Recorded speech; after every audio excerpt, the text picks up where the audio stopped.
It's much appreciated. The last time I was surrounded like this was, I think it was at a demonstration.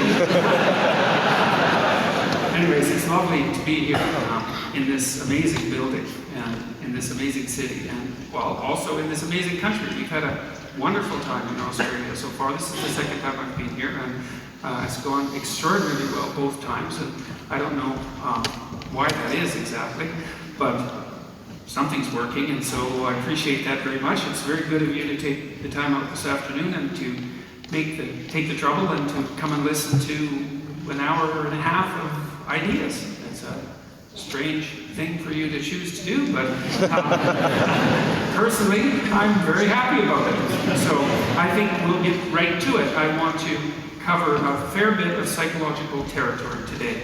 I'm going to try to integrate 4 of the rules from 12 rules for life.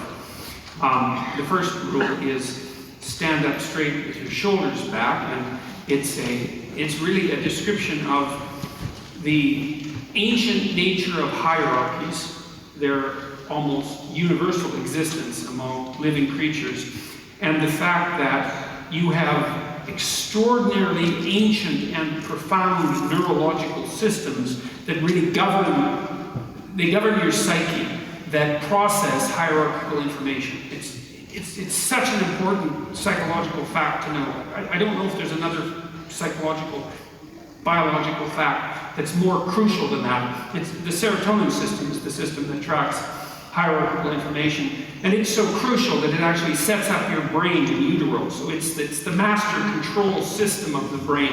If you thought about the brain as a symphony, which is actually a pretty good way of thinking about it from a metaphorical perspective, the serotonin system would definitely be the conductor. So there's rule 1, and then there's rule 7, which is do what is meaningful, not what is expedient. And it's also, at least in part, a neurological chapter, because one of the things I learned really a lot from reading Russian neuropsychology, strangely enough, the Russians had great neuropsychologists, was that the sense of meaning, the sense of engagement that characterizes life when life is progressing in the manner that you would like it to progress is actually an instinct. It's not a cognitive phenomenon. It's not a second-order consequence of thought. It's way deeper than that. It's an extraordinarily profound instinct.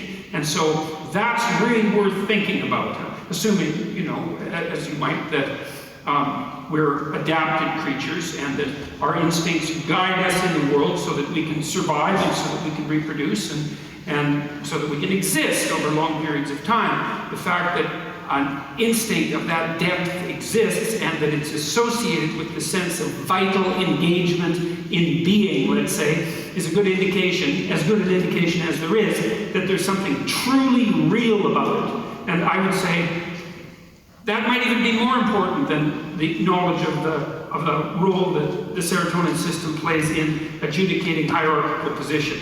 Because, we tend to think of meaning as something that people create as a secondary consequence through thinking or through philosophy or something like that. And when we think that, it's easy to criticize it. It's easy to become cynical about it. It's easy to lose faith in it. But when you understand that it actually is a much deeper phenomenon than that, and that the cognitive elements, the philosophical elements, are sort of like, well, they're like the fronds on the top of the pond on a plant system that has unbelievably deep roots that go way down into the water. There's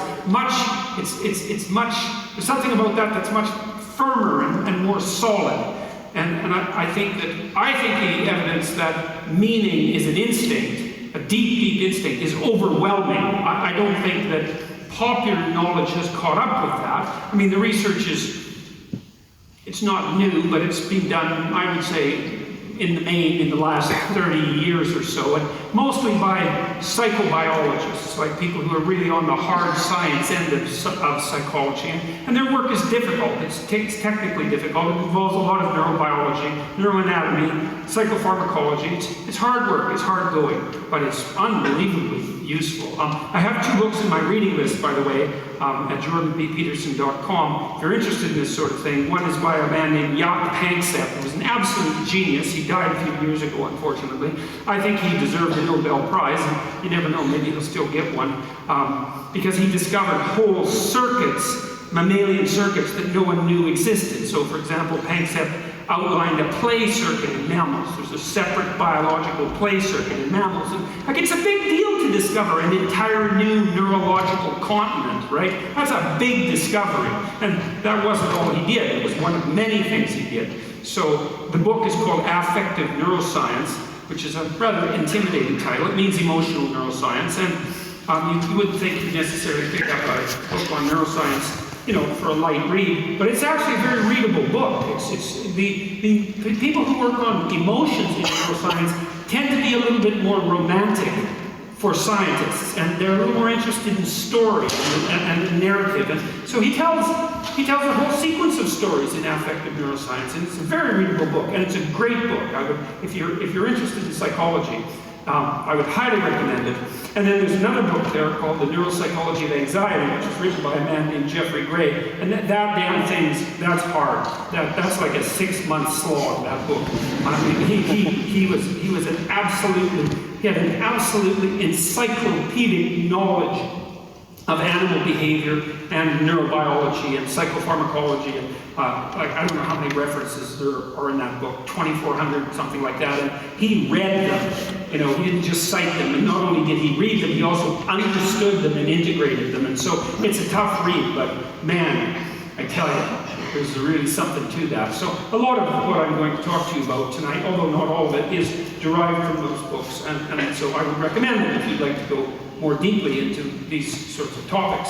And so that's Rule 7. Do what is meaningful, not what is expedient. Because meaning is an instinct. And meaning is the instinct that guides you in life across the totality of life, right?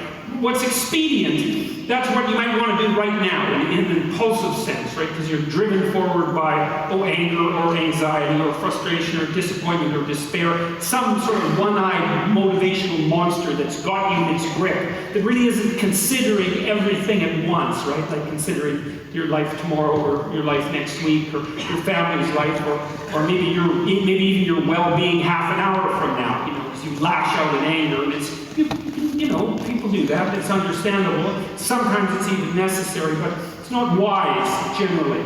And the instinct for meaning seems to be a consequence of the integration of all of those underlying motivations and emotions with social being, and then the manifestation of something like the proper pathway forward. And you need that because you need to know how to move forward in life, because you need to move forward in life. You need to act in life. And the other thing that's, I suppose, part and parcel of, let's say, 12 rules for life is the insistence upon action as of primary import. We're not fundamentally creatures who passively perceive the objective world. That's not the goal of our perceptual systems. It's not the goal of our memory. The reason that you have memories isn't to remember the past. The reason you have memories is so that if something bad happened to you in the past, you can figure out what it was that was bad, and you can figure out why it happened, and then you can not do it again in the future, right? It's very practical. And it's the same on the positive end of the spectrum. If good things happen to you in the past, then conceivably duplicating whatever you did to get those good things to happen could have them happen again in the future. So it's practical memory, and it's oriented towards action, and it's oriented towards like the quality of your life, not to the description of the objective world, even though that may be a useful thing to do, at least under some circumstances. So that's Rule 7. Rule 8 is tell the truth, or at least don't lie. And originally that rule was just tell the truth. But then I thought about it, which you should do if the rule is tell the truth. And I thought, no, you better be careful about putting forward a rule like that, because to tell the truth implies that you know the truth. And you don't know the truth because you're too ignorant to know the truth. Like, you don't know the truth about anything fully, right? If you push your knowledge out far enough, if I ask you why about something you're doing enough times, it's usually only 3 or 4 times, by the way, you're out answers, you don't know. And it's the same generally if I ask you how something works. Like, how does a helicopter work? Well, you know, the little whirly things spin, and I don't know, this thing like rock-like entity rises into the air. It's like, really, that's a pretty sad explanation. You know, that's kind of the level of detail that you have about a lot of things. So, you know, you're pretty ignorant, like everyone else. So, well, there's just so many. There's just too many things to know, you know, and they're detailed and difficult. And so you get by with a pretty shallow understanding of most things. And so you can't really tell the truth, but I think you can not lie, you know, and that's not even the same as not being wrong, because of course you're also going to be wrong, and you're going to have stupid theories too, and they're not even necessarily lies. A lie is when you know that what you're saying is not true, and you say it anyways. That's a lie, and it's a lie that you've decided yourself on the basis of your own knowledge. That's a lie. You've decided that. That's your own moral judgment. And so I rewrote the rule to suggest that it's not a good idea to say things that you know not to be true. And I would say, by the way, as a practical issue, it's also a worse idea to write things that you don't think are true. Because, you know, your mind is organized at the highest level of abstraction in language. And it's important that your mind is organized, because if you're not organized, then you're disorganized, and then things don't go well for you in the world, just like they don't go well for anything that's disorganized. And so you have to be very careful with what you say and what you write. Writing especially, because it's focused speaking, it's focused speech. Right? It takes more intense thinking. So in some sense, writing is even deeper than speaking. But you don't want to speak things that you believe to be untrue, and you certainly don't want to write them, because that changes you. And it changes you in the direction of the deception that you're undertaking while you do the speaking or the writing. And you might think, nah, I can write whatever I want, and I can just leave it be. But that's not true. And the reason for that, in part, is because your knowledge is shallow. And so if you take rather shallow knowledge, and then you write something detailed that's false, you end up convincing yourself in all sorts of ways that you don't even notice that what you wrote that was a lie was true.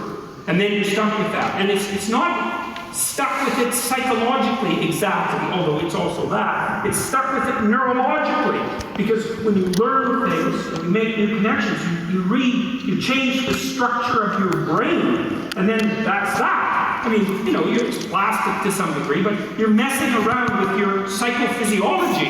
And that's a bad idea. And you know it's a bad idea because you kind of know, like everybody knows, that if you want to get through the world, if you want to get from point A to point B, if you want to get to wherever you're going, it'd be good to have a map. And it'd probably be good to have a map that isn't full of holes and errors, because otherwise you're not going to get to where you're going. You might not even know where you are to begin with. And that seems like a bad plan if you're going to undertake a journey, and you are going to undertake a journey because your life is a journey. So pathologize your speech, then you pathologize the systems that guide you, and then that relates back to Rule 7, which is, well, you have an instinct for meaning, let's say, and it can guide you, and you need it. And then if you pathologize it by introducing material that you know to be untrue, then you distort and warp and pathologize the very structure, the very feeling that you need to place yourself firmly in the world. And then you can't rely on yourself. And this is a very bad idea, because you need to rely on yourself. Especially in situations of crisis, you know, when you have difficult decisions to make. And it's like, well, it's not obvious whether I should go right or whether I should go left, right? Because there's a lot riding on both decisions, and so you're sweating it out. Or maybe you have 3 or 4 decisions to make at the same time. It's like, you can talk to your friends and all that, but you're the guy in the final analysis, man. It comes down to you. And if you can't trust yourself because you've filled yourself up with nonsense, then you'll make the wrong decision. And then, hey, maybe you'll pay for it for the rest of your life. And maybe you'll deserve to as well. And so it's very, you know, you hear now and then at university students say, undergraduates that say, well, I just write what the professor wants to hear, and then I get a good grade. It's like, first of all, most professors aren't that corrupt. There are corrupt professors, but most of them are not that corrupt. You have to be pretty damn corrupt before you go that far, before a student will hand you something that's well crafted and well thought through, and you'll actually punish them for it. You've gone way off the malevolent end of the academic spectrum when you do that. Now, maybe you're a bit biased and you give them a B+ instead of an A, and it's not like that's particularly forgivable, but it's not a catastrophe. But, so I think it's a bit cynical on the part of the undergraduates, usually, but more importantly, it's like, what are you going to do? You're going to do your whole 4-year degree, and all you're going to do is write what you think your professors want to hear, and you think you're going to come out educated? You think you're going to come out the person you were when you went in? It's like, no, you're not, because you've rewritten a different self, and you've practiced deceit with regards to your highest moral faculty, right? Your capacity for articulated speech. You've practiced that for 4 years. And so then definitely when you come out, you're way worse than you were when you went in. And that's not education. That's the antithesis of education. Better not to be there. Better to lay bricks, right? And I have nothing, by the way, against bricklayers. Way to be bricklayers, as far as I'm concerned. But at least they can lay a straight brick wall and it will stand up, and there's something honest and solid about that. Much better that than to go and produce written material that your soul isn't in. That's what the damn education system is for, insofar as it's not, there to train you professionally. It's to develop you psychologically and spiritually, and to turn you into a citizen, into a competent human being. You compromise that because of expediency, an excuse usually. It's a very bad idea. I would highly recommend against never doing it, and I would say the same thing at work, whenever. It's very psychologically dangerous to say things you know not to be true. So, and in part it is because it warps that instinct for meaning. And so you need that instinct for meaning too. So and we should get this real straight. Why do you need it? Well, you need it because life is really, really difficult, right? I mean, people have a rough time of it. There's plenty of suffering in life, and everyone is going to encounter it, right? You learn this as a clinical psychologist, and you know this generally, unless you're an extraordinarily fortunate person.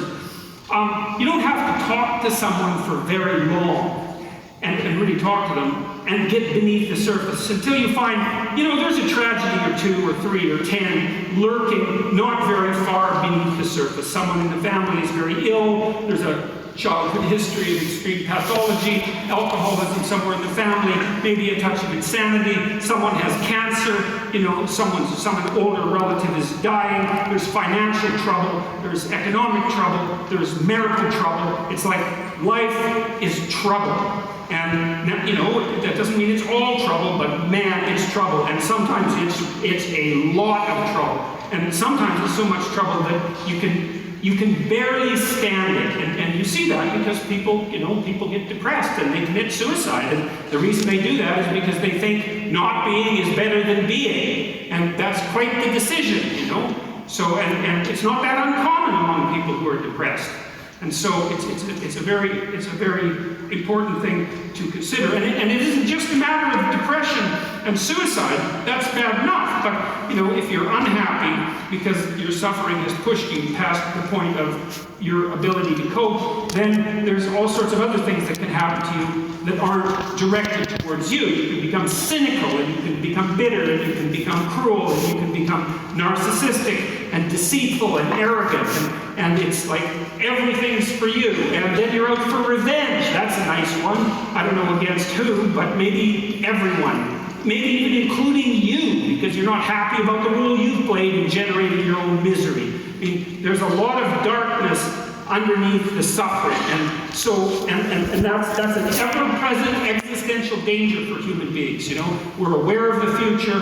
we're aware of our fragility, we're aware of our mortality. It's something that makes us truly unique, truly conscious in a way that no other creature is, and capable of things that no other creature can do, but also bearing an unbelievably heavy existential load. We're the only creatures that have to always contend with the fact that we're finite and that everyone we know is in the same position, that allied with the suffering.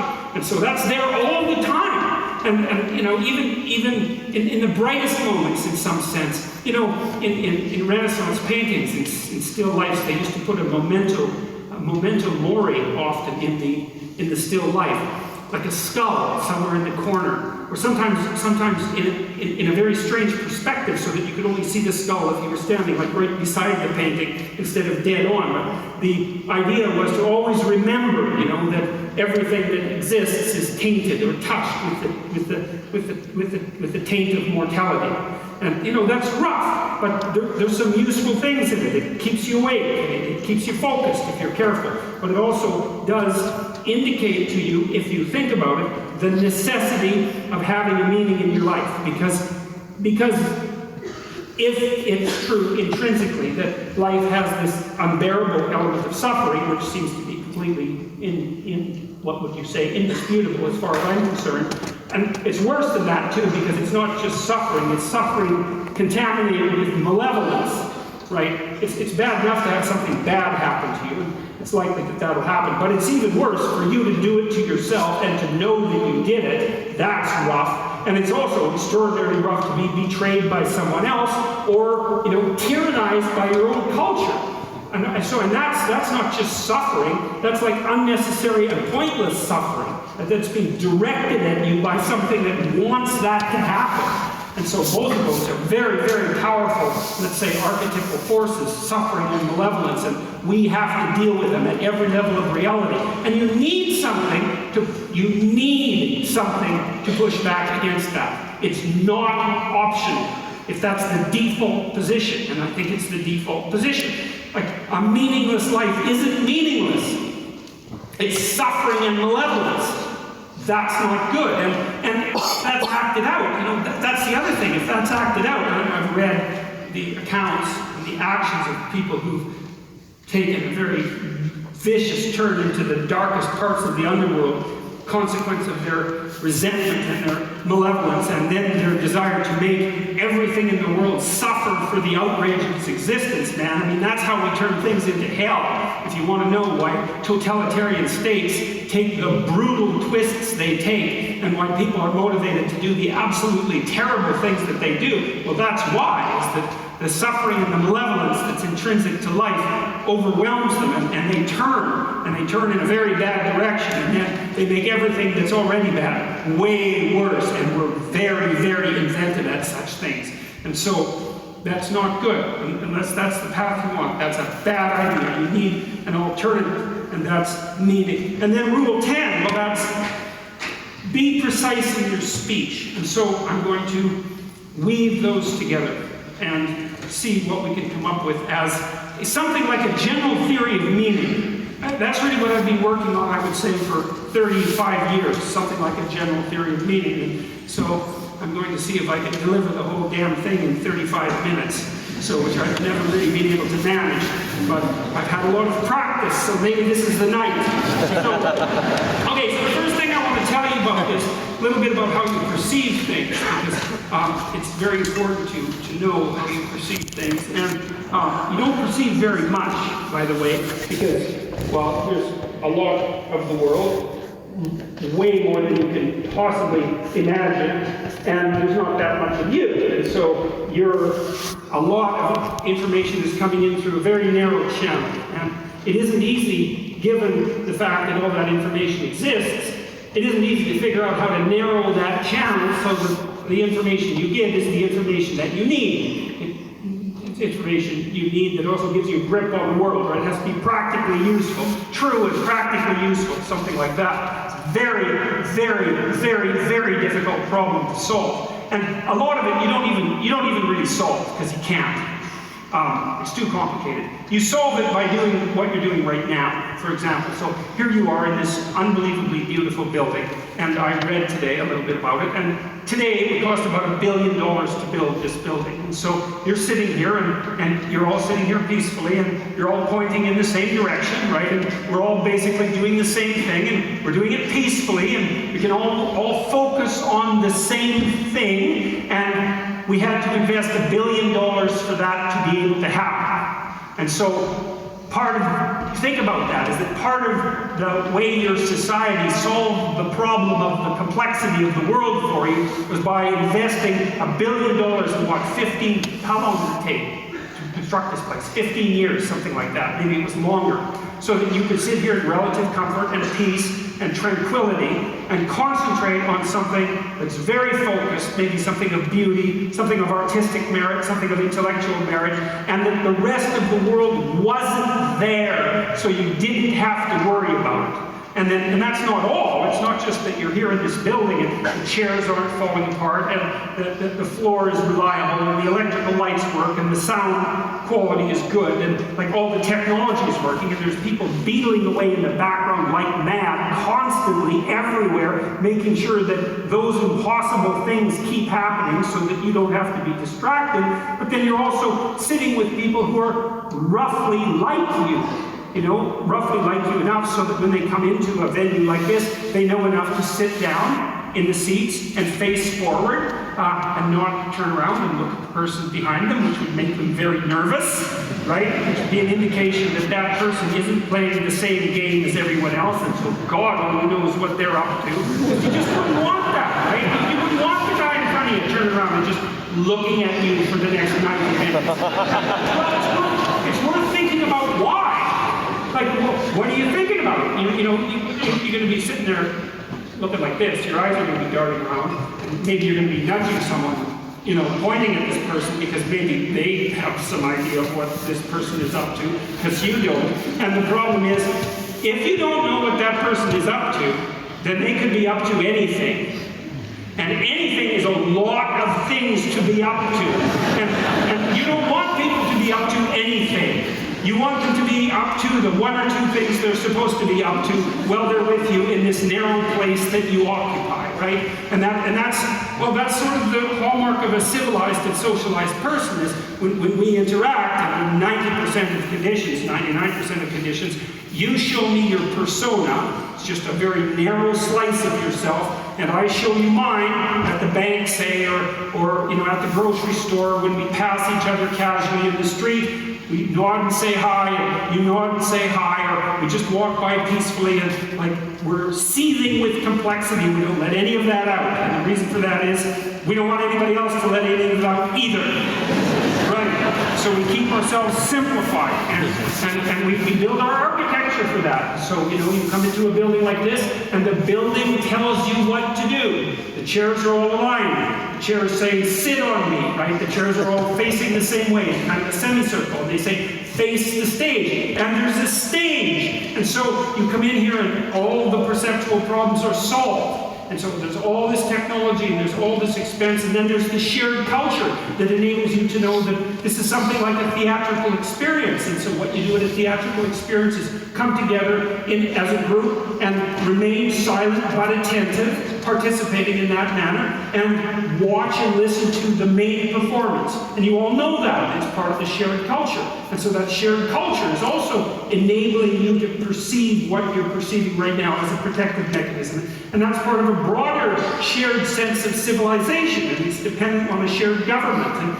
And then there's other forms of protection, the sun isn't shining on us too brutally because we have a roof, and we're not in danger of warfare because you have borders, and you have an armed forces, and you have policemen, and it's like, Christ, there's just things going on around you like mad to ensure that you can sit here so peacefully and so much as if the world isn't a complex place for an hour and a half and do something this focused.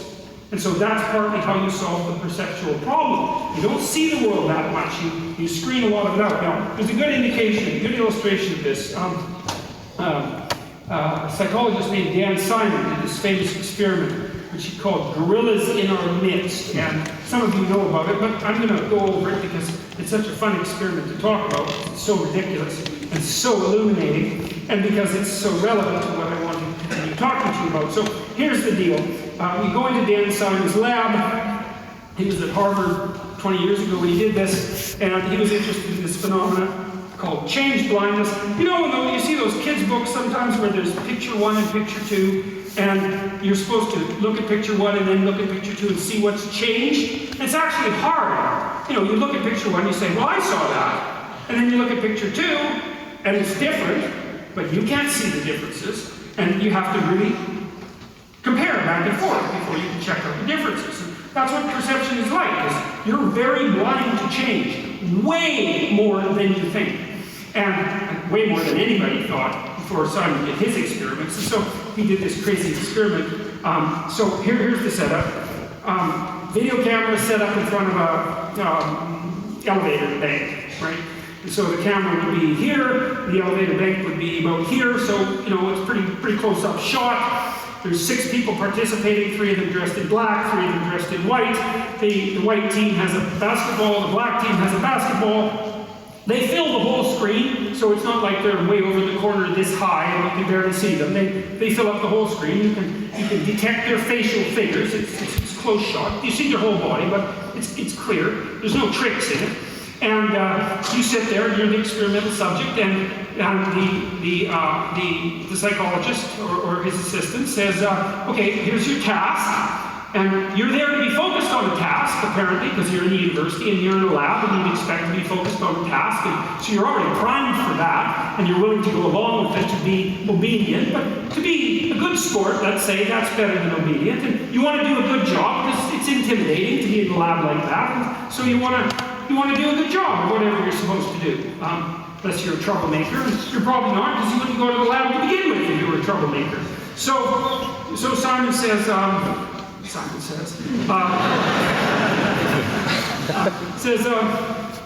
count the number of times, like the white team is going to throw a basketball back and forth, a variety of ways, 3 minutes. Just count how many times they manage it, and they're going to bounce it and throw it directly and all that. And so the black team and the white team start to mill around on the video, and they're tossing the basketball back and forth, and you're watching the basketball very intently with the central part of your vision. Now, the central part of your vision is very high resolution, and you can tell this. It's pretty easy. I'll show you. I don't know. Now, this probably won't work because I think the theater is too big to do it. But we can try it, I guess. So look at my finger, right? But pay attention to my face. Now that's hard, because usually when you pay attention to something, you look right at it. But I don't want you to do that. I want you to pay attention to my finger and look at my face. And what should happen, except perhaps for those of you who are quite a distance at the back, is that you'll notice that you actually can't see my facial features. So for example, if I look at even somebody in the 3rd row, if I look directly at you, I can see your facial features fine. I can tell you have glasses. I can't tell if you're male or female. I can't distinguish you from the chair. It has nothing to do with you. You don't have to move very far away from central vision before it becomes extremely low resolution. And so that's how your visual system is set up. High resolution in the middle, low resolution as you move towards the periphery, until like out here, I actually can't tell how many, I know how many fingers I have. Well, 5 if you include the thumb, but I can't see them. If I move them, I can see them better. Because that's one of the ways your visual system overcomes its limitations, is that it's better at seeing movement than things that are stable. And that's because, well, if you're watching something and something suddenly moves, off to the right, it might be a good idea for you to shift your attention just to see what it is. And so that's a trick your visual system uses. But mostly it's foveal vision. It's a very, very small part of your visual field, and it's extremely heavily neurologically innervated in the visual cortex. A lot of cells are devoted to that tiny area in the middle of your vision to make it as high resolution as possible. And it might be nice. Eagles have 2 fovea, by the way. They can see better than human beings. Their eyes, bald eagles, their eyes are as big as human beings, and they can see better than we can. They're the only animals that can do that. And they have 2 fovea. But you can't have that high resolution vision across the entire span of your eyes, because then your head would have to be this big to carry that much brain around, and obviously that would be hideous and also counterproductive. So we do the best we can. And what it means is that we're blind to a lot of things that we don't think we're blind to. So anyway, so you're playing again Simon's game, and you're counting the number of times that the basketball is tossed back and forth between the white team, and he says how many times, and you say, being a good experimental participant, you say 16, and you're right, and he says you're right, and you think, oh good, I'm smart enough to participate in a psychological experiment. You feel good about yourself, you know, it's a little self-respect boost, let's say, because you passed the test. And then Simon says, did you see anything out of the ordinary? And you say, most of you, some people notice, most of you say, no, what do you mean? And Simon says, well, the gorilla. Did you see the gorilla? And you think, well, what do you mean, did I see the gorilla? Like, there was no damn gorilla. I'd see a gorilla, right? If we were watching me on stage and a gorilla came out here, you'd see it. Maybe, as it turns out. It might depend on what the gorilla was doing. But in any case, so Simon rewinds the tape as you watch it, so that there's no tricks, and he says, don't count the balls this time, just watch. So it's a different command, right? So you have a different aim now. You're pursuing a different value structure. It says, just watch. And he rewinds it, and sure enough, you see the gorilla coming out backwards and being in the middle, and then going off to the side. And then he replays it for you. And a minute and a half into the 3-minute video, in waltzes this damn gorilla. It's a guy, because they didn't have a gorilla for obvious reasons. Ethics committees wouldn't allow them to use a real gorilla. And he's a big guy. He's not a small chimpanzee type ape. He's 6'4", and he saunters out there and beats his chest like for 4 seconds, right in the middle of the screen, which you might think you'd see since it's right in the middle of the screen, and then he saunters off to the side, and you don't see it. And the question is, well, what the hell's wrong with you? Why don't you see it? And it's worse than that. Like, Simon has done other funny tricks. Like, imagine you went to a grocery store and the cashier was behind the counter, right? And you're talking to the cashier, and the cashier says, excuse me for a minute, and then kneels down, and then someone else stands up and keeps talking to you. And you think, well, you're going to catch that, and you don't. About 50% of people miss that completely. So you can like change the person completely. And the reason is, well, how much processing do you have to do to have a casual interaction with a cashier at a grocery store? And the answer is, not much, right? You don't have to do, the processing doesn't have to be that deep. And you can kind of tell this because you can watch The Simpsons, or you can watch South Park, and South Park has like the world's worst animation, right? I mean, everything moves like this, it's all circles and triangles, and you don't care. It's like 5 minutes into the narrative, it doesn't matter that it's circles and triangles having a conversation. It's fine. The icon will work. And that's a good rule for perception, is you use the simplest possible perceptual scheme that you can manage to get yourself from point A to point B, right? It's a map. You don't see the world. You see an iconic representation of the world.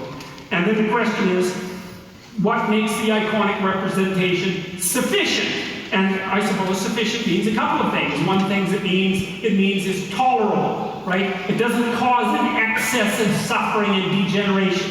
It has to be functional, right? And then maybe a more specific example of that would be, well, it has to work, like a map works. A map is a low resolution representation, but it's a good enough map if you use the map and you start at point A and you happen to be at point A, which is a good beginning for a map, and then you use the map and you get to point B and you think, good enough map. And that's really, that's us. That's how we think. That's how we construe the world. Our maps are really, the stories that we use in the world are really the maps we use to guide us. And then they have perceptual implications. But that's essentially what you do. So now the question is, all right, what happened in the gorilla video? Well, what happened was you were aiming at something, right? You're aiming at counting the passes. And the question is, well, why were you doing that? And the answer is, well, someone told you to, asked you to. And then you might ask, well, why did you listen to them?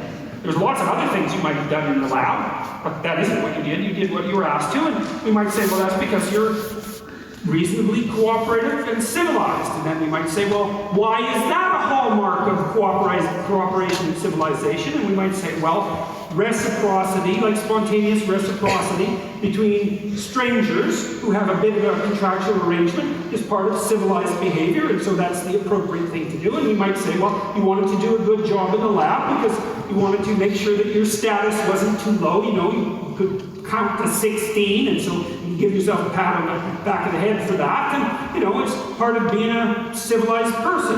And so there's a huge value structure behind that. Like, you didn't go into the lab and shoot it up, you know? Like, you didn't bring a hand grenade, right? And you didn't sexually assault the experimenter. There's lots of things you could have done in there. And you didn't do those things. You just sat there and counted the balls and missed the gorilla. Okay, so, and there's complicated reasons for that. There are deep reasons for that.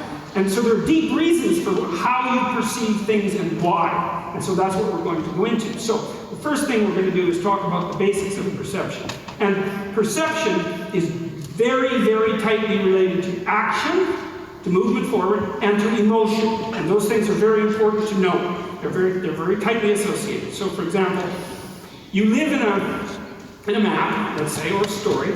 And the story is, wherever I am isn't as good as it could be, and so I'm going to go somewhere that's somewhat better. And, you know, that can be of different time frames. Maybe you've got a plan for the next minute.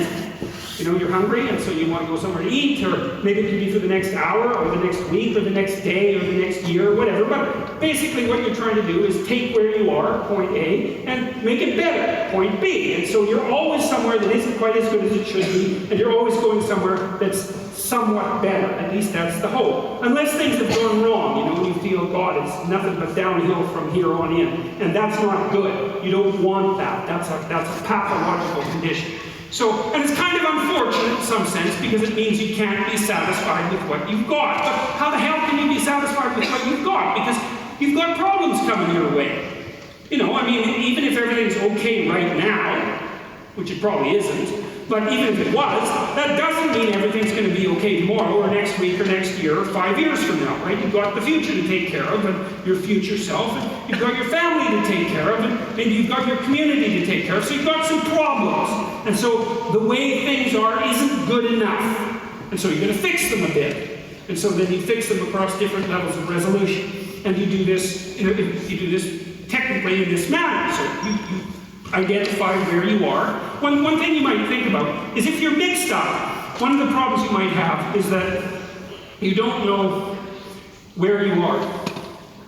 Lots of times people have to go to therapy or talk for a long time to someone to find out where they are, because your experience might have scattered you everywhere, and you feel that you've come apart at the seams, right? That things have fallen apart around you, that you're in chaos. You don't know where you are, and so then you're in trouble, because how the hell are you going to plot a course forward into the future if you don't know where you are? And so maybe you have to bring yourself up to date. I have an exercise online, by the way, at a place called Self-Authoring, which is called the Past Authoring Exercise, fittingly enough. And what it asks you to do is to write an autobiography. It's a guided autobiography, and it can kind of bring you up to date.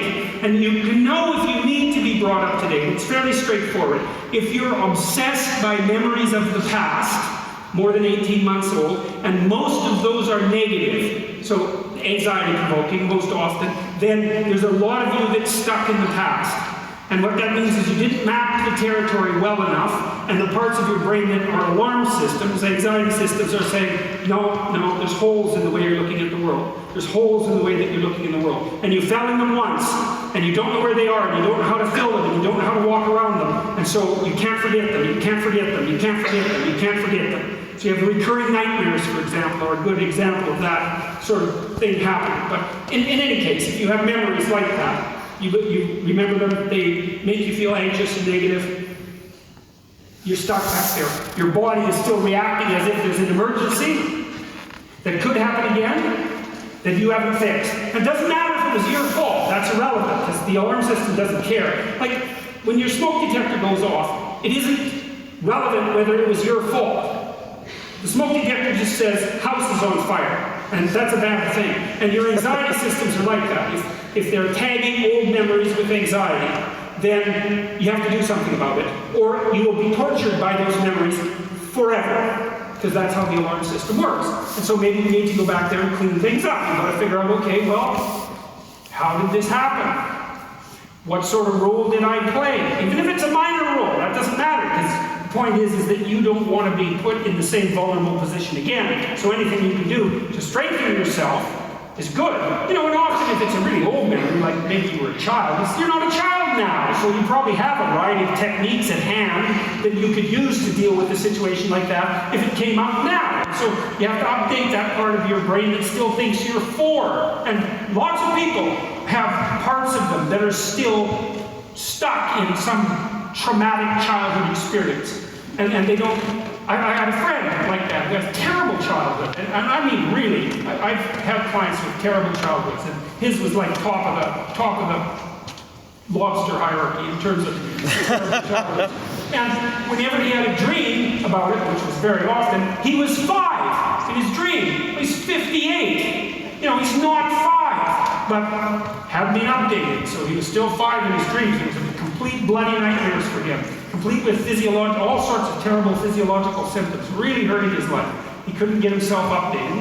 He's much older in his dreams now, by the way. He's up to about 45, so which is way better than 5, you know, because you can't fight back when you're 5, but you can fight back when you're 45, especially if you have some experience at your disposal.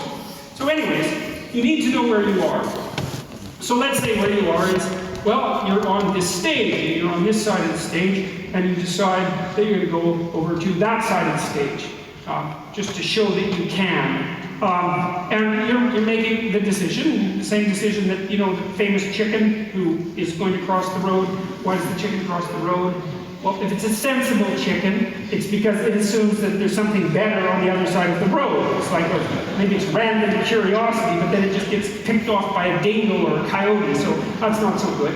The other side of the road is better, so the way the chicken goes. So that's what you're doing. You're going somewhere slightly better. And so that's good. Technically, it's good. Because the way that your positive emotion systems work, they run on a neurochemical called dopamine, which, by the way, is the neurochemical system that drugs like cocaine and methamphetamine and alcohol for some people and opiates affect dramatically and make people feel far better than they should, which is part of their danger. It's a very fundamental system. The dopamine system kicks in with a kick of positive emotion if you're going somewhere that's worth going. And so that's worth knowing. It's really worth knowing. It's like, okay, you want a little bit of positivity in your life. Well, how do you get it? Well, you've got to get the system. It's almost like it's the left hemisphere system for most people. Not that that's particularly relevant, but it is a standalone neurochemical system. It's rooted very, very deeply in the brain's exploratory circuitry. So very ancient system. And it's happy when you have somewhere to go. That's the first thing. And then it's also happy when you're going there. And so if I'm on this side of the stage, and I want to go over to that side of the stage, and I see that there's a nice clear pathway, I can just go straight down this line, then I look at that, and I'm actually a little happy. I'm not ecstatic. I mean, who the hell cares if I get to the other side of the stage, right? I mean, it's a small piece of my life, but it's not nothing. It's something. Okay, and so I look at the pathway, and I think that's a good pathway, and I feel a little positive. And then if I move here, and then I see that little table right in the way between me and the other side of the stage, then I feel a little negative, because I don't want an obstacle in my pathway. And so that's really how you're looking at the world, by the way. You don't see objects. It's not the right way to think about it. We don't see objects, and then think about them, and then evaluate them, and then decide how to act on them. Or if we do it rarely and slowly and with a lot of thought. What we see instead are pathways with tools that will move us forward, or obstacles, right? And there's no obstacles here, and there's a nice flat road, and so great. Positive emotion, way up. This is a task I can undertake. The sailing is clear. It's a good day. And then I'm here and it's like, yeah, well, that's a little annoying. I get a little pang of disappointment, let's say, anxiety. Can I make it around that obstacle? I'm fairly confident I've done this sort of thing before, so I can take the rough route, and I can, walk forward like this, and then I can do this great trick, which is just this, and then I've circumvented the obstacle. Now, if I didn't know how to do the little bit of circumvention, then that would be a real problem, right? Because I couldn't get from point A to B, and that would screw up my plan. But I do have that particular skill set, so it's a minor disruption to the perceptual set that I'm using to organize the world. It's a minor bit of chaos, because that's what happens when your perceptual set, the structure that you're using to organize the world, the plan through which you're viewing the complexity of the world, reveals an inadequacy. Then that destabilizes your emotions. So that's another thing to know. One thing you need to know is you need to be going somewhere and there needs to be a pathway in order for you to feel good. The other thing to know is that if that plan is untenable or becomes destabilized, then what happens is you become flooded with negative emotion. Frustration, disappointment, anger, primarily anxiety. All of those things sort of intermingle. Anger maybe because you have to fight your way through the obstacle. Frustration because maybe you have to make a new plan. Disappointment because you put a bunch of work into the damn plan and it didn't work out. Anxiety because now there's too many choices in front of you. And so people don't like to have their plans disrupted. They don't like to have their plans disrupted. And the reason for that is that their plans are directly associated with their emotional perception of the world. And so, that's a good thing to know too. That's why, what it is you've decided that you're going to go to like a Korean restaurant for dinner, and that's fine, and it turns out that you can't, and maybe you have to go to a Greek restaurant, and it's like, who cares, right? Unless you hate Greek restaurants. Korean restaurant, that's pretty good. Greek restaurant, that's pretty good. You're still going to be annoyed that your plans changed. But why? Because it's annoying to have your plans change. It disrupts the structure that you use to stabilize your perceptions of the world. And it throws you momentarily into a state of chaos. Not much. Now, how much chaos? This is interesting. We don't know. Let's say you wake up one morning and you have an ache in your side. It's like, well, you don't have an ache in your side. What does it mean that you have an ache in your side? Well, you don't know. Maybe it means you pulled a muscle, and who the hell cares? Maybe it means you have cancer, and you're going to be dead in 6 months. The whole range of possibility is there, and some people will assume one thing, that's nothing, and some people will assume the other, and all of them will be right sometime. And so the question is, how do you calibrate something like that? And the answer is, well, we tend to guess at it. We guess at it temperamentally. So one way we guess at it is we have our set points for negative emotion. So it's neuroticism. Some people will be a lot more nervous about a small level anomaly than others. And maybe they'll go to the hospital first and they won't die. Or maybe they'll be freaking out all the time and they'll be a hypochondriac, right? So there's pros and cons about being nervous like that. The other person's very emotionally stable, they don't worry about much, they think, it's nothing, and then, by the time they get to the hospital, it's too late. Hey, that's how the dice roll. That's one way that you guess. It's determined in large part genetically. Not completely, but in large part. Another part is your position in the hierarchy. So the issue is, how safe are you in life? And the answer is, who knows? But one of the ways you guess is, well, are you good at things? Because if you're good at things and a problem comes up, you could probably solve it. And then you might think, well, how do you know if you're good at things? And one answer might be, well, other people think you're good at things. Because you're really kind of comparing yourself to other people when you're thinking about whether or not you're good at things. And so if it turns out that you're in a hierarchy, and you're fairly high in the hierarchy, indicating a certain degree of competence, then your nervous system, under the control of the serotonin system, dampens down your negative emotion. It says, look, all things considered, you're probably pretty safe. And that's nice, but it also means you don't like having your position in the dominance hierarchy challenged at all. Because if you get tossed down the hierarchy, let's say you get fired, what wreaks havoc with your serotonergic function. It makes you defeated, like the defeated lobsters that I wrote about. And then all of a sudden you're way more susceptible to negative emotion. And who wants that? And so that's why you don't even like to lose arguments. You know, you lose a little argument, it's like, whoop, down the dominance hierarchy a bit, emotions are a bit destabilized. It's no damn way. I'm right. And why? Because I want to keep my neurochemistry in check. And no wonder. Well, the thing is, sometimes it's better to learn than to insist upon being right, because learning works better for the future. But you get the point. Okay, so now I'm going to go from this side up to the other side, and that's my little journey. And so, but that isn't exactly how journeys work. They're nested. You know, you've seen bullseyes, classical arrow, archery bullseyes. I think they're red usually, right?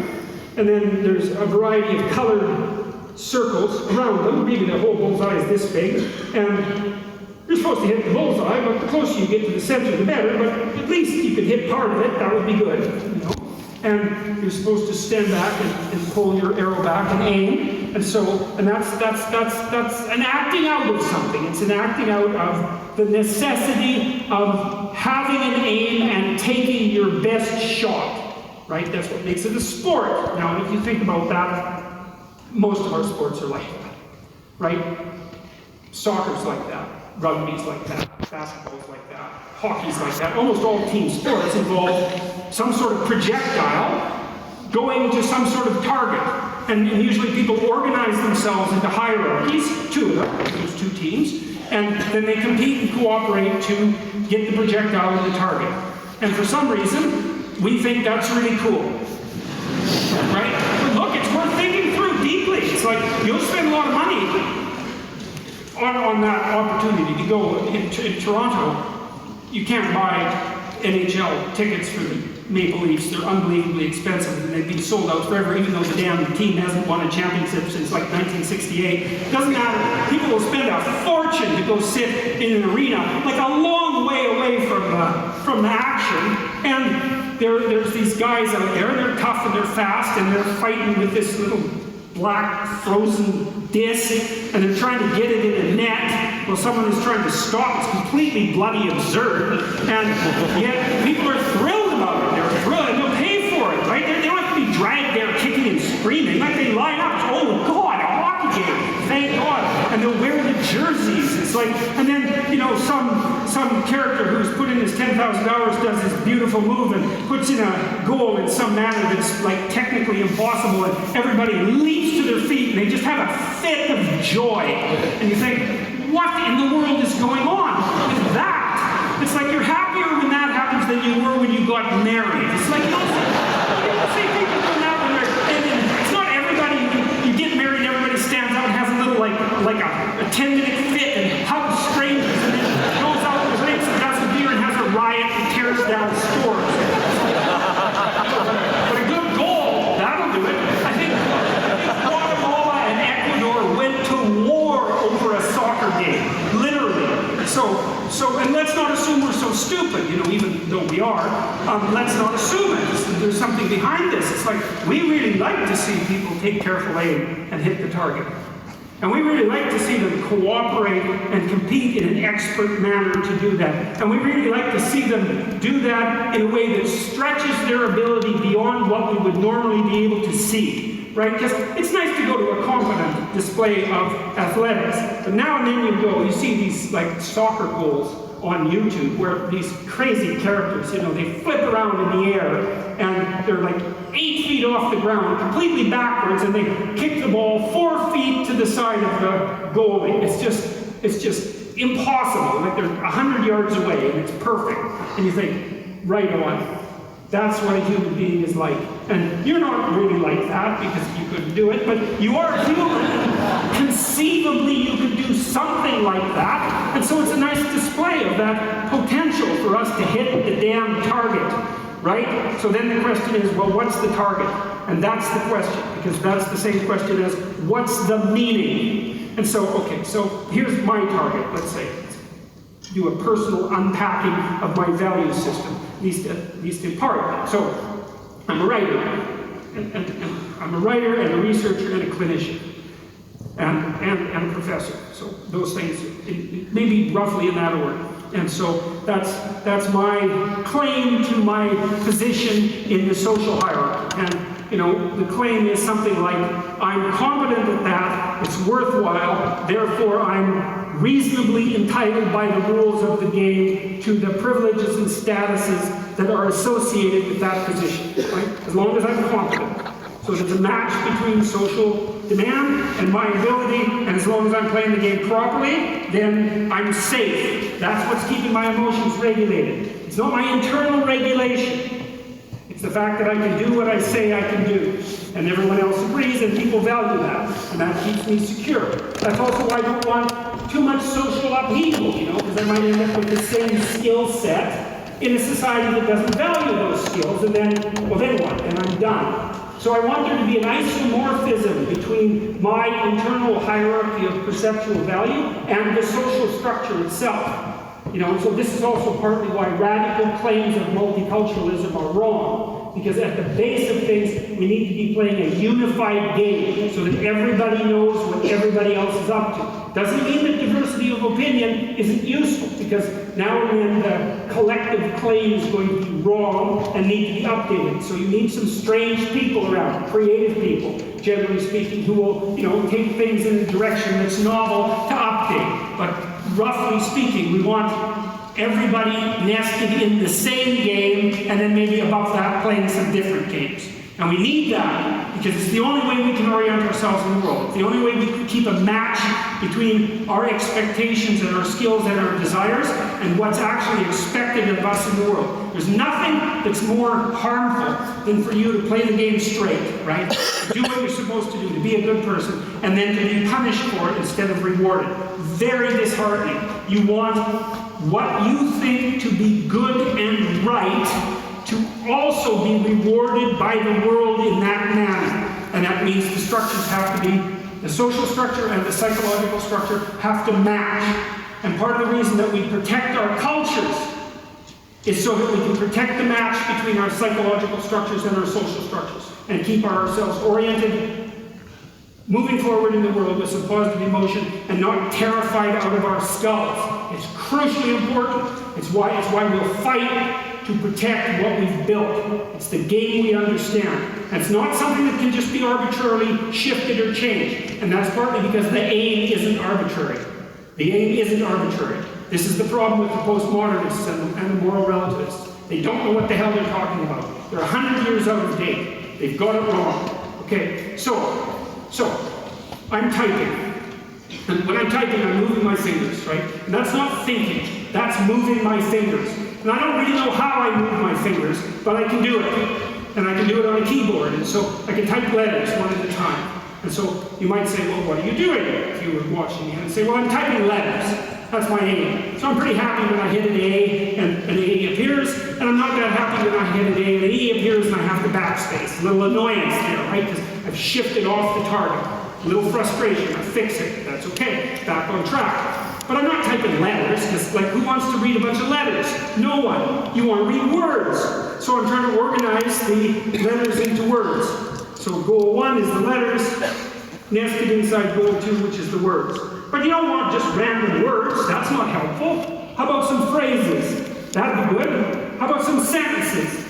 Letters, words, phrases, sentences. Now we're starting to get into units of meaning, right? And those are directions. They're like a map. They have a point. Like a book has a point. Like a story has a point. And the point is to outline the map properly. And they're not just sentences. Paragraphs. And those are organizations of sentences that make the sentences make sense, and the phrases, and the words, and the letters, all nested together. And not just paragraphs, chapters, right? And then chapters nested in a whole book. And then not just the whole bloody book, because that's not enough. The book itself has to be nested in the shared literary experience of the audience. I have to assume, if I'm writing a book, that there's a certain amount of culture that we share, because otherwise I'd have to explain absolutely everything about absolutely everything, and I can't. And so the book doesn't work unless it's in a culture that's composed of maybe 1,000 books in some sense that are widely known by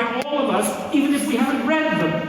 I can assume that the reader is a mechanism that can understand what I've written, and that's part of where the meaning is too. And so that's all nested together, all of that, to make it meaningful for me to sit down in the morning and concentrate so foolishly, in some sense, on moving my fingers up and down on a keyboard. Like, what's meaningful about that? Well, nothing. Who cares if I type a letter? A single letter. Yeah, well, how about a word? How about the right word? How about the right phrase? How about the right sentence? Well, every movement outward, more broadly, makes it more meaningful. And if that whole structure is coherent, then all of the small actions become associated with the meaning of all of the large-scale actions, right? I'm not just typing letters. I'm writing a book. Why? Okay, then we get broader. This is the bullseye. This is the structure of the bullseye. The center might be the letter, you know? That's one way of looking at it. That's the highest resolution thing. I've got to get that exactly right. And then it's nested inside all of these other structures. Well, I'm an educator. Okay, so I'm hoping the book will be educational. Well, why? Well, because maybe it would be better for people to be educated than not to be, so that they don't have to suffer so stupidly, and so they can be less malevolent, and that the world would be a less brutal place. That would be all right. So that's part of my goal. I'm a clinician. I want to fulfill that part of my moral obligation to justify my privileged position in the social hierarchy, right? I'm a scientist. I want to test my hypothesis and see if they're correct, so I can advance the scientific domain and push human knowledge a little bit farther out into the unknown, right? And I'm doing that maybe because I want to be a good person, something like that. Okay, so now we're a long ways out in the moral hierarchy. And so now we might think about, well, what does it mean to be a good person? Does that mean something? Well, you think it does. Because you know people who are good people, and you know people who aren't good people, and you make a qualitative distinction between them, and you know when you're being a good person, and when you're not, and you make a qualitative distinction between that too. So I don't think we have to have a discussion about whether or not good and bad people exist. We might have a discussion about how you distinguish between them, but that's a different issue. So here's some ideas, and this is what we'll end off with. What does a good person do?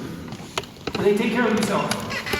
That's a good thing, you know? You don't want to be a burden to anyone else. Sometimes you're going to have to be, but most of the time, maybe it'd be better if you were a net positive, you know? And rely on people when you have to. And so that means don't be so damn useless and constrain some of your malevolence. And that's a good, meaty, bloody war to get involved in. It's not trivial. It gives you something to do when you get up in the morning. And then it might be the same with your social organization, your family. It's like your family could use some work, man. Just like everybody's family, and you might be able to help. And the company you work for, same thing. Blind, willfully blind, stupid, corrupt, going in the wrong direction. Not entirely. You know, I mean, things work pretty well for how haphazard the world is in some sense. I'm not trying to be overly pessimistic, and I'm certainly not claiming that we live in an oppressive patriarchy, but like there's work to do in most organizations. A little honesty and a little hard work on your part might straighten that thing out just a little bit, and God only knows what the consequences of that would be across time. And then, you know, there's natural worries that you might want to take care of. There's diseases to conquer, and there's children to take care of, and there's food to provide, and all of the things that go along with that, so that you could involve yourself in taming and regulating the natural world. That would be a good thing. So there's three sources of meaning, right? Get yourself under control. See what you can do about the tyranny of culture, and see what you can do about the civilization of nature, right? That's the construction of a walled garden. That's what paradise means, to get the balance between civilization and nature right. That's your goal, so people can live in there in peace and harmony, including you. That's a good goal. And then you think, well, that's going out quite a ways, you know? You're the culture hero who's taking on your own malevolence and ignorance, the tyranny of your culture and the cruelty of nature. Great. We need more people like you. Go for it. And then maybe we can go one stage outside of that. And this is as far as I can go with it. So here's how I think we are. You know, you hear scientists talk about us as deterministic creatures. We're causal, like an alarm clock. You wind the thing up, of course you don't anymore, but you wind the thing up and it just ticks away, and one thing follows another. It's like, we're actually not like that. You build systems of habit. So here's an example. If I go like this, that's a ballistic movement. And I have to plan that movement from here to here before I execute it, because the movement is so fast that I can't get a neural message from my hand to my brain and back to stop it once it's started. So the whole thing is deterministic. I plan it and let it go. It's deterministic. But I know how to do this. It's habit. I have a structure built in me that's deterministic. And lots of things you do are like that. Habit. Anything you practice enough, it's habit. So you're deterministic at the habit level, but you're not deterministic at the level of consciousness. Because consciousness comes into play when you're doing something that you haven't done before. And now, so that's interesting, because what it means is the conscious you is dealing with the world that isn't determined yet. And I would say it's actually dealing with the world of possibility, the world of potential. And it's a world we believe in. You say to people, you're not living up to your potential. And you say that to yourself, too. You know, when you wake up at night and you're guilty, I'm not living up to my potential. And you don't feel good about that. And you think, well, there's potential around you that you're not exploiting. You know, and you feel bad about that, too. And you should. So it's a good source of guilt and shame. Not enough to crush you, maybe, but enough to wake you up. And it's certainly not something you hope for the people that you love. It's okay. You're wasting your potential. It doesn't matter. It's like no one says that. And so we're contending with potential. And we know that because we wake up in the morning and poof, we're awake. Like the sun has risen again. We're awake. And we confront the world. And what do we confront? We confront the possibilities, the potential, and the horror of the day. Here's the things we could do. Here's the things that could go bad. Here's how we could make things go better. And you know what that is. It's usually, there's 3 or 4 things that I need to do today that I'd rather avoid. But I better do them, because if I don't do them, the world will be a worse place by 6 o'clock tonight. Right? And that's a funny thing, because the world isn't like that yet. It isn't made like that yet. It won't be made like that until you make it. And you might think, well, here's some things I could do that would be good, that would actually make the world a better place by 6 o'clock tonight. Take some effort, you know, and the willingness and some aim, but you could do that. You could make it slightly better than it was, and certainly slightly less worse than it could be. And you know that, it weighs on you, I would say, as soon as you wake up. It might be a moral burden, or it might be excitement, or it might be some combination of both. But that's certainly how you view yourself. A conscious agent, confronting what has not yet been brought into being, confronting potential, and determining the course that the world's going to take. Maybe just in your small area, but who knows how big your area is, and how much what you do echoes around you. You know, we have an idea in our culture that each of us is the center of the world. That's why you're part of the sovereign state. That's why you vote. That's why the future of the state itself is dependent on your decision. Because we've decided over like a 10,000-year period that you're king. You, for whatever reasons, it's on you. Your conscious ability to be awake and to be articulate and to be clued in and to keep nature at bay and culture straight and your own malevolence under check and to combat the unknown and to transform it into something that's good. That's what you are. And you see this reflected in the oldest stories. That's the dragon myth, you know? You go out into the terrible unknown, beyond what we understand, into the unknown itself. And you confront the terrible thing that rests there. The terrible predatory, eternal predatory monster. And you can do that because that's what you're like. You're not cowering at home. You're not frozen into submission. You're out there active. And you can take it on, and as a consequence, you can attain something of substantive value, right? And then that's you, that's the transformation of you, because now you're braver because you've done it, but it's also something now that you've garnered from the potential, and you can bring that back, and you can distribute that into the community. That's the story of humanity. It's the oldest story we have, and it's correct. There's this idea in Genesis, and I'll end with this. So there's this idea in Genesis that at the beginning of time, there was potential. Tohu vabohu. There was potential. There was nothing. Like the nothing that's there when you wake up in the morning. That's just the potential of the day. It's all sorts of things that could be, but nothing that is. And then there's a structure that confronts it. Well, that's you. There you are. The structure that confronts potential. And then there's the personality that you use to confront it. So, in Genesis, the personality is logos, and it's something like truthful courage and communicative ability, all amalgamated. It's something like that. So, it's a lesson. It's like, okay, there's the potential. What are you supposed to do with it? Well, there you are, ready to confront it. How do you confront it? With truth and courage. And then you transform it into what exists. You take the potential and you transform it into being itself. That's your job. In Genesis, when God does this repeatedly, he says something repeatedly. He says, after each day of doing this, and it was good. And it's repeated. So it's like it means something. It's repeated. But what does it mean? If you confront potential with truth and courage, then what you produce is good. Well, so that's a good thing to know if you want to produce what's good. It's like confront the potential with truth and courage, and what you produce is good. Great. So that's a nice thing to know. It's a fundamental ethical axiom, and it's sort of predicated on faith. It's not easy to be courageous, and it's not easy to tell the truth. But the theory is if you manage both of those in the face of potential, then what you do is you produce out of potential what is good. So that's a theory worth investigating, perhaps for the rest of your life. And then there's a corollary to this story.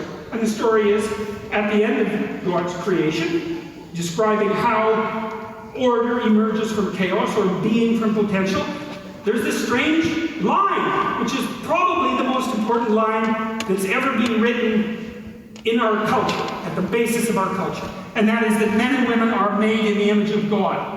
And what does that mean? Well, if God is that which confronts potential with truth and courage and makes what's good out of potential, that seems to indicate that we have the same faculty. Like on a smaller scale, we're not omniscient, but we're not bloody well nothing. You know, our conscience is integrally tied into the structure of being in some manner we don't understand. And it certainly is the case that we take what isn't and turn it into what is. That's something, man. That's quite the trick we've been able to manage. And so we're made in that image. And so what are we supposed to do? Well, that's what we're supposed to do.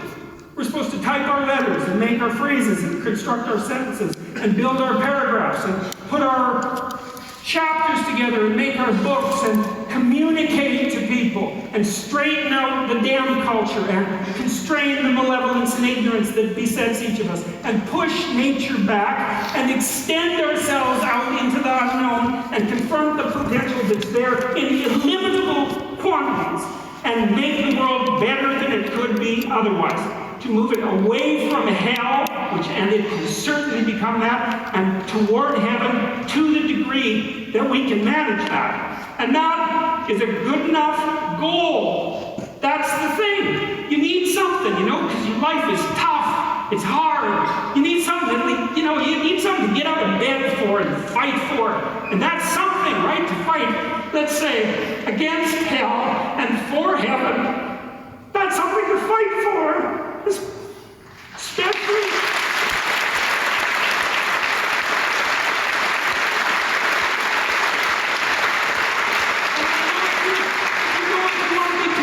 About this. Like, read a little bit about hell. Read the Gulag Archipelago, or read Ordinary Men, or read The Rape of Nanking, or read about what happened in Nazi Germany during Auschwitz and all the catastrophes of the 20th century, and see if you believe in hell, and see if you think, well, maybe not having that happen anymore would be a good idea. And then think about maybe that's something you could contribute to. And then it wouldn't have to happen anymore. And that would be a good thing, and God only knows what great things we could manage under such conditions. We're becoming incredibly technologically powerful. And what would it be like if we became equally wise? Well, that would really be something. God only knows what we could manage in the next 20 years or the next 100 years, you know? We're running at 40%, most of us, you know, because we're half in and half out. And it's not surprising, because life is difficult. It's like, well, what if you were 90% in? Or 95% in, or all in, because you're all in anyways, right? It's a life and death game. No one gets out of this. Everyone dies. You might as well commit yourself. And you might as well commit yourself to the highest good that you can attain, because why not? It'll imbue your life with meaning. It's hard, the responsibility is there, but all the meaning's in the responsibility, and that'll make your life better. It'll make your family's life better. It should make your culture better. Maybe make the world better. It's like, that'll justify your damn miserable existence at 3 o'clock in the morning when you're wondering what the hell you're doing here. And that's a good thing, because there's going to be days when you're aching and tired and sore, and there's people in your family that are sick, and you're cynical and bitter, and you need a reason to get up, and you think, yeah, well, a little more heaven and a little less hell, maybe I can pull that off today and tomorrow and next week, and that's worth struggling forward for. And so that's how it looks to me. So thank you very much.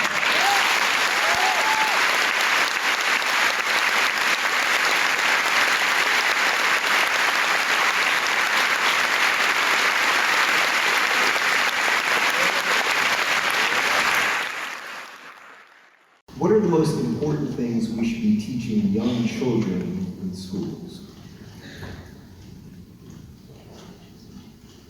Well, to play fair.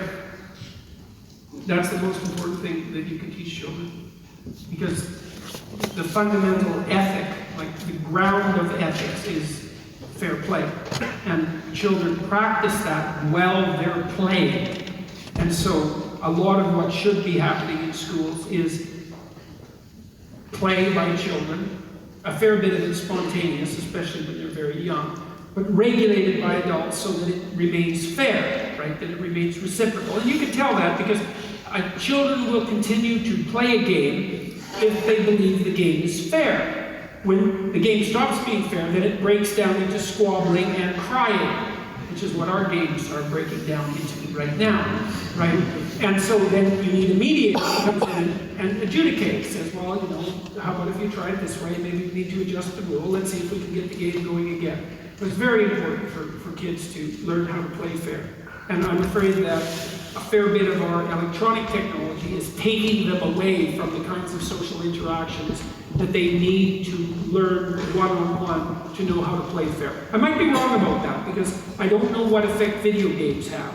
And the evidence that they're bad isn't strong, you know, and they're new, so we really don't know. So that might be good enough. But that, well, it'd be good to teach kids to read. We seem to be continually confused about whether or not that's a good idea. But we actually do know how to teach kids to read. You can use phonics programs. And I believe computers can speed that along substantially. It's good to teach them to read. It's good to teach them to write. It's good to encourage them, you know. That's another thing. It's a good thing it's a good thing to know this just generally. Here's a real powerful technique that you might want to think about, and because this is worth knowing.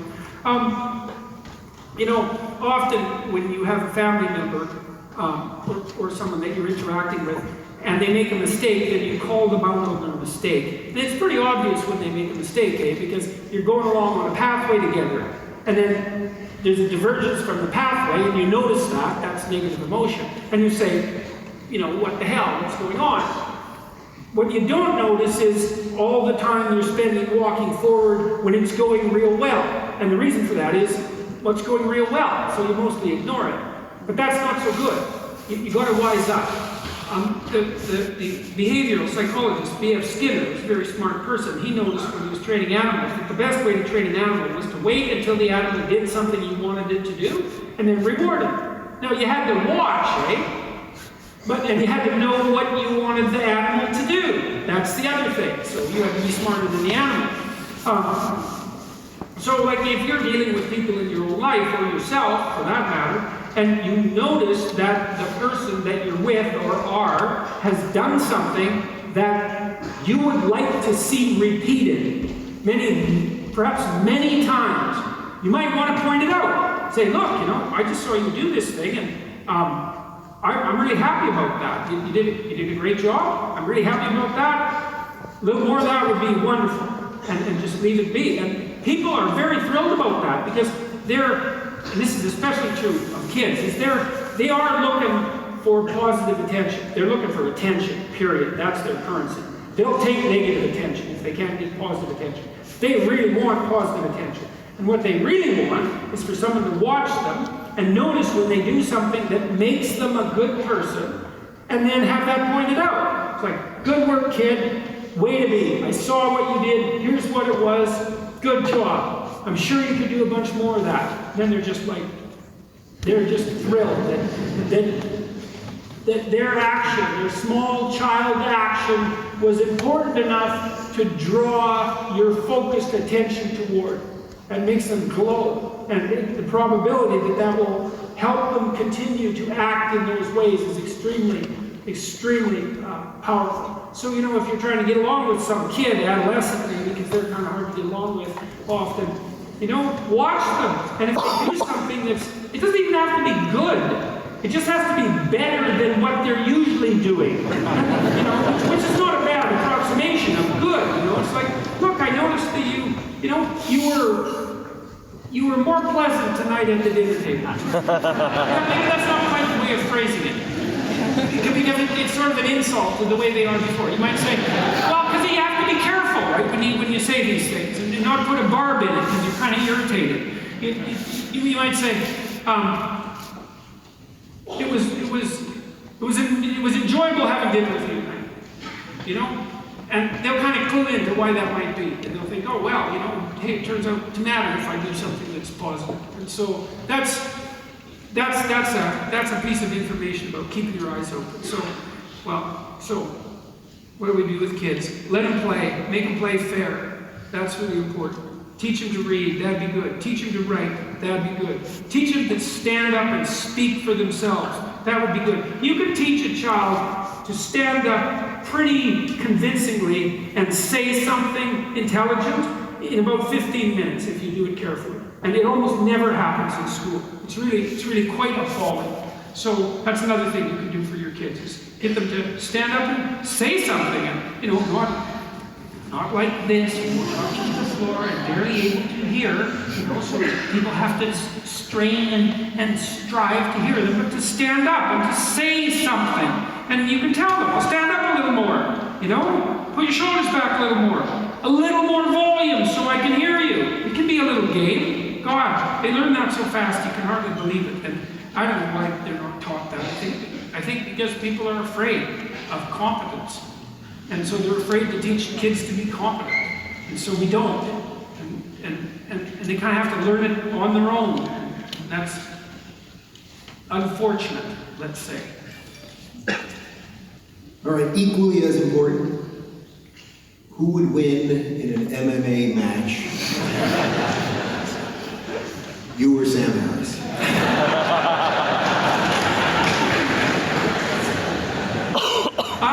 Sam would win objectively, but I would win metaphysically.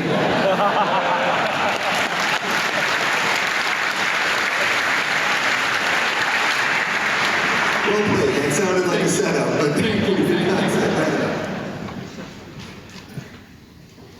what tips would you give a highly emotional person to become more rational and level-headed?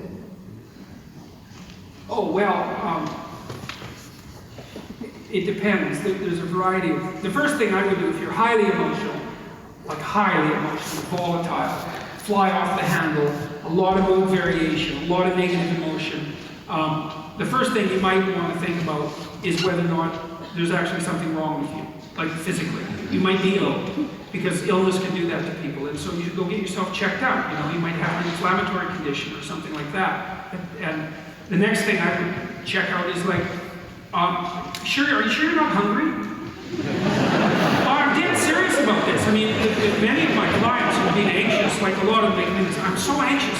I had this one client, she'd come in and she'd say, God, you know, I'm so dead at the end of the day. I'm just wiped out. I've got no energy at all. All I can do is lay down. She was like 24. All I can do is lay down and watch like the same movie I watched the night before. Is that normal? It's like, well, no, it's not. So, and I knew this. I said, well, what do you eat? And she said, well, I usually don't have any breakfast. And then I have like a little bowl of rice for lunch, and I usually have something like that for dinner. And I thought, you live on 2 bowls of rice a day, and you're wondering why, when you come home at night after a full day's work, you don't have any energy. I said, well, have you considered the possibility that you're starving to death? So, you know, we talked about this, and you can't live like that. That's not going to work. How about, let's try this for a week. You do this with therapy, and you do experiments if you're a behavioral therapist. It's like, you ought to come to an agreement with the person. It's like, look, is there some other things you need other than rice? You know, like 4 other things. It's like, we agree, maybe she'd eat an egg or something. It's like, or I think it was eggs, and I don't remember what it was. There was a few other things. I said, okay, look, here's what you do. Get up in the morning and like have 2 eggs. You don't have to enjoy them. You know, because people say, well, I'm not hungry. It's like, why is that relevant? That's not the issue. It isn't like gourmet time. It's not starving to death time. So eat your 2 eggs and maybe in 3 months you'll enjoy it. You know, until then it'll be like chewing down rubbery cardboard. But it's not that big a deal.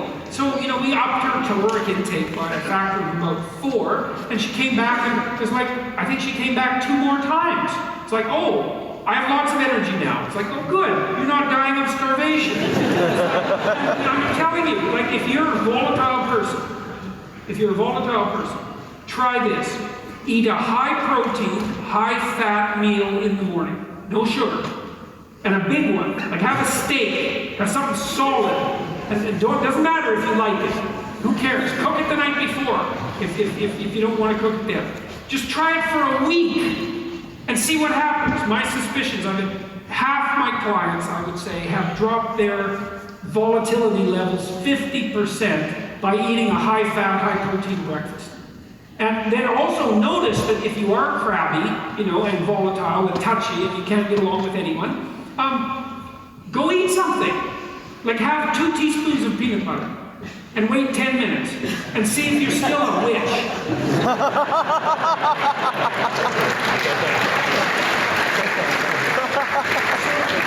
Some people, and then if you are a volatile person, like your blood sugar levels tend to move up and down more because you stress yourself out more. For some people that really matters. And so look, try it for a week.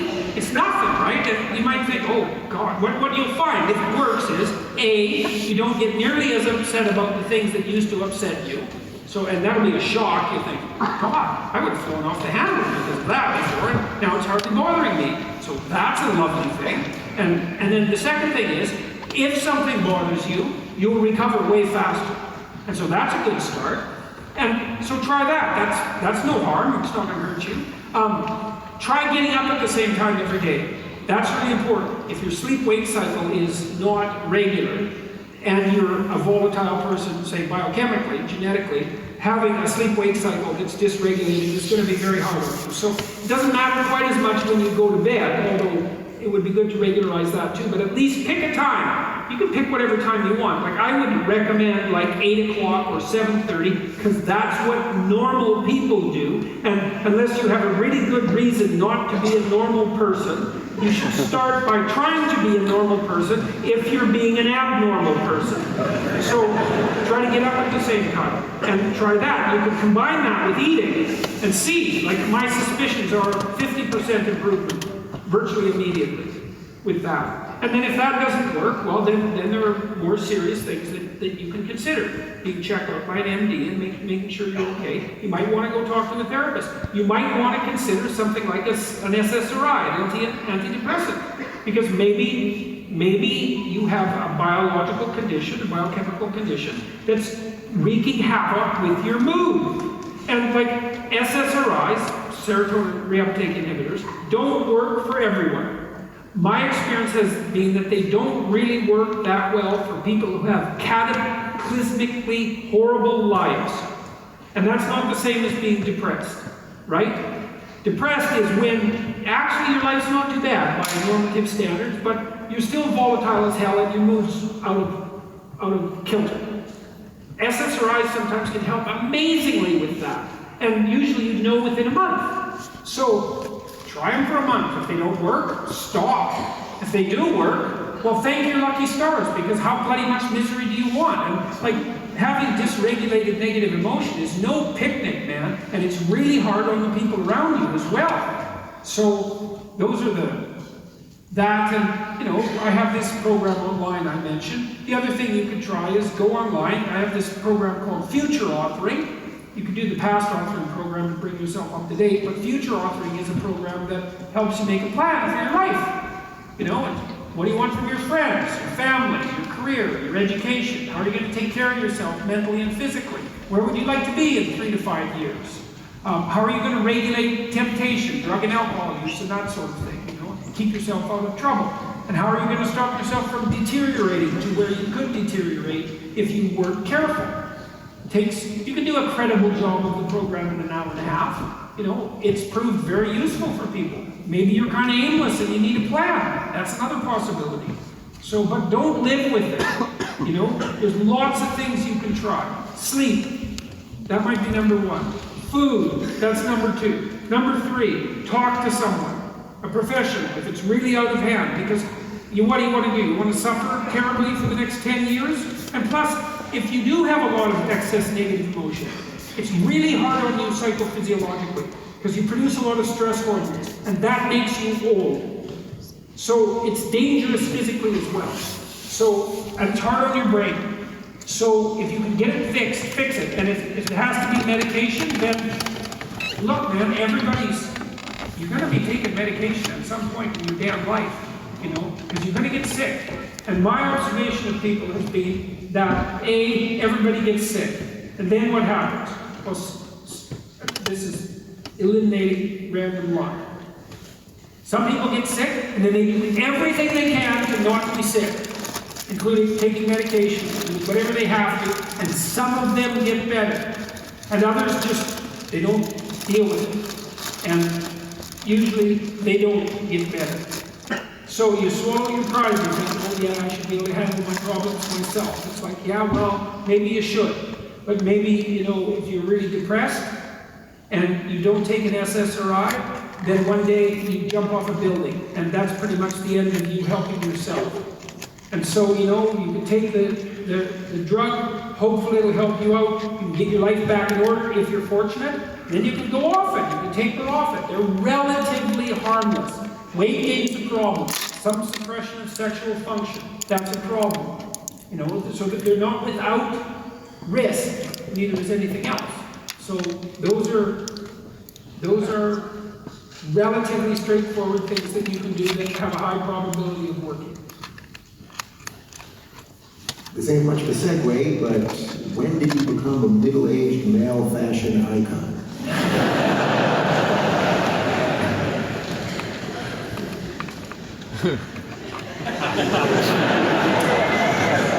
I love questions like this because it's like they got the smartest guy around. Well, it's fun. That's one of the things that's been fun about this tour is that a lot of people dress up for it. I've seen more people in three-piece suits than you can imagine in the last year, and that's really fun. You see all these young guys that are coming to these, and not just young guys, coming to these shows, and they're all dressed up in three-piece suits. It's like they look like adults. It's kind of interesting, because that's not out of fashion. So, anyways, I've been buying some reasonably high-quality clothing, I suppose, when I was working as a professor, lecturer, because I like to dress professionally. I thought it was good ideas, especially when I was much younger, because it also helped put a bit of a distinguishing barrier between me and the students graduate students who were much younger than me. But I always felt that it was a mark of respect to the class to dress professionally. But then when this tour started, I thought, I want to up my game, because hypothetically I'm going to be talking to, who God only knows how many people, and I might as well, I'm in it all the way, man. And so I thought I might as well buy some decent clothes and see what happened. And it was a really good idea, as it turned out. I spent more money than I thought any reasonable human being should ever spend on clothing. It really made me cheap Northern Albertan that I was. Use of ripped jeans and like checked shirts. I felt very guilty about doing it, but it was a really good idea. And so.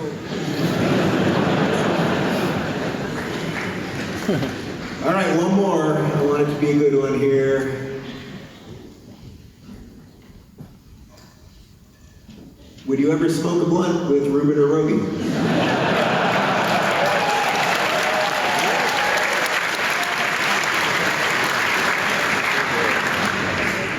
I might. I'm not going to tell you people about it. All right, I guess we're having a good time tonight. On that note, this is actually, I'm actually going back to the States, and you're continuing the tour, so this is our last show out of 130 shows until we start up again in September. Right. And I've said it privately to you many times, but this has been the the professional and in many ways personal journey of my life. I can't thank you enough for being part of this, and it's weird to do it in front of all these people.